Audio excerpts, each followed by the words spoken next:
You also did a pod with Julian Edelman, right? Weren't you part of the Julian, Games with Names? Yeah. I would love to keep doing it, but they want to do it in LA for season 2, and I just Oh, for real? That's why it didn't work out? yeah. Damn. It started off where? New York. Okay, it started off in New York. But he's got his girl in LA, so that's why I couldn't keep going. So And Jules got a girl? His daughter. Oh, a girl. Actually a girl. No, he is definitely not settled. He's a bachelor, bro. Yeah, he's out there. Yeah, he's a bachelor. He's like, oh, he's got a girl. Yeah, his daughter. Mm-hmm. He's a great fucking hang, though. I love him. He's a good dude, man. It seems like that show's doing really well, too. Yeah, it's crushing. Yeah. Was it awkward when he was... Obviously, he's got his daughter in LA, but was it awkward being like, hey, are you going to be able to do this? No. I mean, it's just sucked it didn't work out, but it's not like... It wasn't weird between us. I think I was on Pardon My Take, and they were like fucking with me that he's going to get like a new comedian. And I was like, in LA, I'm like, which I wouldn't even been hurt by. I'm like, go get fucking an LA comedian who knows sports like Santino or someone, you know? Yeah.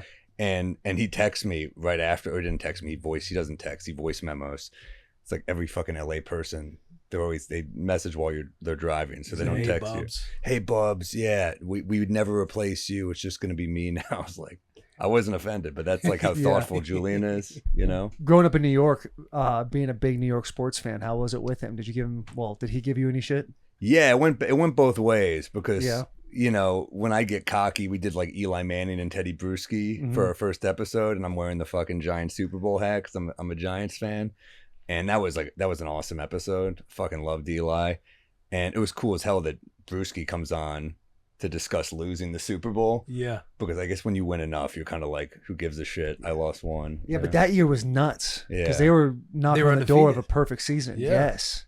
And the Giants, everyone forgets, the Giants almost beat them. I think it was week 17 or 16. I forget which week it was, but the Giants almost beat them. And I remember that being like, oh, the Giants could beat the Patriots. It was like really close. Because you guys got hot late in the year because you guys just kind of like squeaked in the playoffs, yeah? Yeah, and our defense was fucking stacked. Like, that was Strahan's last year. Tuck was a part of that too. Tuck. Yeah. Oh, man, Antonio Pierce was a beast. That's when they had the cool face mask too, make everybody look like they were robots.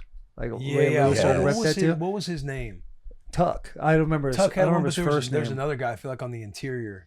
Yeah, I can't remember. But they had some absolute studs out there, dude. Yeah. Stack team. Do you find yourself rooting for the Raiders at all with AP at the helm? I root for his success. I don't root for the Raiders. I'm a Giants fan. But yeah, I think it's cool that he got the gig. I mean, he deserves it, I think, you know. Yeah. How tied in with the Giants, like, fandom are you? Like, were you bummed seeing Saquon go to the Eagles? Yeah, of course. I mean, how it hurts enough to lose a guy that talented, but the fucking Eagles, I fucking hate the Eagles, dude. I feel like Eagles are a place that if you're not in Philadelphia, everyone outside of Philadelphia, like there's like a rumbling that everyone hates the Eagles. Oh, it's just a scary place to play. Philly sports fans are psychotic. Yes. I'm a huge Knicks fan, so during that first round, I was tweeting nonstop, like fuck Philly, just drunk in bars, being like, I fucking hate the Sixers. And the shit that I got back, I was like, damn, maybe I should stop. This is crazy. And then the next round against the Pacers, I was like, this isn't bad. You guys are like nice farm people. You know? Yeah. The Philly people Great are like sports. doxing my family and shit. It's like it's a different type of hate. Dude, the Northeast, their fan base, especially with their professional sports, is but crazy. Philly's the most crazy. I think. Philly's the most crazy. Bills Mafia goes hard too. I got a little squabble with one of their fan base. Yeah, that was through social media. Yeah, they just go hard. But you'd be at a Philly game like Charles. She was wearing her Washington jacket when we played there, and they're like, "You cunt," and throwing full cans of beer at her. No shit. I swear to God, bro. Yeah, I mean, Bills, when you live in the combination of insanely cold weather, you're always losing. Like it's enough. You basically turn into Jack Nicholson in The Shining. You start to fucking spiral. All work and no play. Sharing a stadium. Yeah.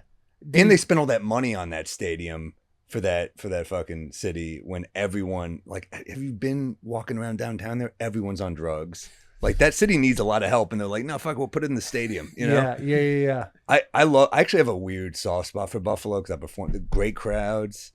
It's like a weird thing about you go up there. It's like Buffalo's great, Rochester's fucking cool, Syracuse will make you want to commit suicide for sure. It's awful.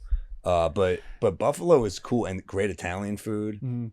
I like Buffalo. Great wings. Great wings. I don't know about that. You don't think so? Really? Oh, I thought you were kidding. No. I'm being so serious. I just think it's the blue cheese thing for me. If you're up there and you order ranch, they literally laugh you out of the building. Well, Oh, you're a ranch guy? Oh, I'm like you're both ranch or blue big cheese? ranch guy, and I think blue cheese is maybe the worst condiment on the face of the earth. Yeah, I have I only do it with wings, but like for wings, I have like a despise for all blue cheese, the crumble, the sauce, all of it. All right. Same. It's But my I least feel favorite like thing. I've learned it's mainly just because we haven't grown up and matured yet. Because I feel like they say when your palate gets a little bit more mature, you start liking the blue cheeses of the world. I don't know, dude. Any cheese with mold on it's like, dude, what are we doing? Yeah. What are we trying to prove out here? There's nothing for that. Yeah. Not right? Yeah, I'm not a blue cheese guy. I hate blue cheese. I love it. I love it. Why do you think the Northeast is so big on their pro sports, but not necessarily on their college sports? They suck. Yeah, we don't. That's a simple answer. Yeah, we're not great at it. There's not a real culture. I mean, who am I going to root for in the city? Like St. John's or Rutgers? something? Rutgers. Yeah. They won the first football game ever, right?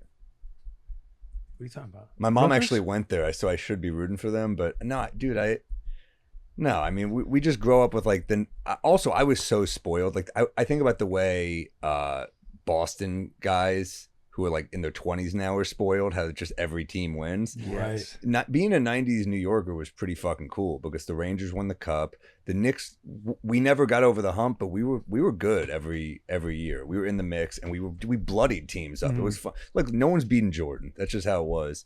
But the Yankees were fucking unreal. And the Giants too. So it was a pretty cool. Oh yeah, look at that. Messier, badass. That is cool. I never really got into hockey like that.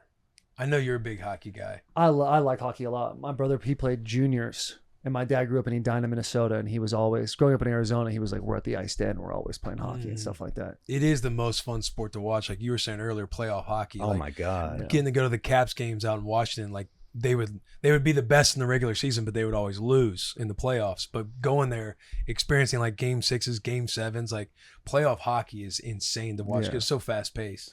It's interesting too, like the places in the country now that have great like in-game experiences, like a Preds game here. It's in the South. You would think like no one really cares about hockey, but the in-game experience is insane. Yeah. They go so hard. They're yelling at the goalie. There's catfish being thrown around. Broadway's packed. It's just an absolute party. Yeah, and I feel like there's a lot of like weird inside joke stuff with hockey too, where they throw the rats on the ice and I like shit like that. You Detroit does the octopus. Yeah, it's just everyone's got their little thing. And we were talking this before the podcast. Like the hockey culture is like a one-of-one culture. Yeah, it's a small team. Everybody's a booze bag. Everyone gets after it. You know, you wake up, you rub your eyes, and then you go and fight. And you play, and at the same time, it's a gentleman's game, just like you were saying. Like there's unwritten rules, things you do, you don't do. It's cool because there's just a lot of things that in football it's like the same.